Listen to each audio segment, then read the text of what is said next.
it's easier now to get people to listen to your message because you've been so tireless for over 30 years with this. Well, when I first started out in the 70s, handling of cattle was absolutely atrocious. I bet it was brutal. Every animal was zapped with an electric prod multiple times, people screaming, yelling, hitting them. It was completely horrible. Can't imagine. Things have really changed.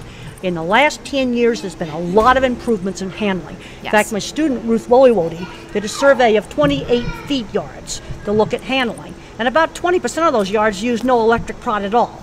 So things have gotten a whole lot better. Yes, and that's definitely because of you. You've made it very systematic. You talked about that in your presentation, that you're working with Wendy's, McDonald's, I know you're working with Costco, and you said you brought these executives out into the field to say, here's what this looks like, right?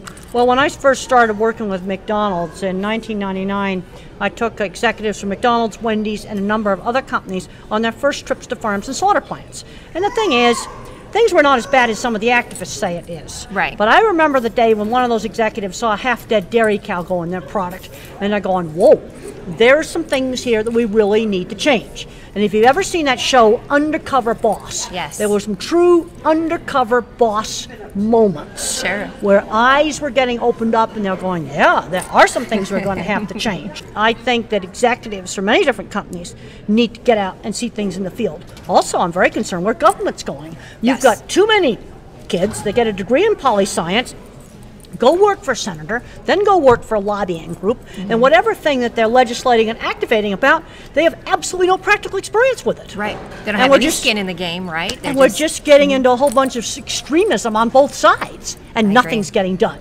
Right, there's nothing in the middle. How tough was that in the very beginning when you were coming to these people in the 70s before, you know, they really had kind of drank the Kool-Aid of what you've been preaching, and they were probably like, who are you? And you are cutting into my profit with this message.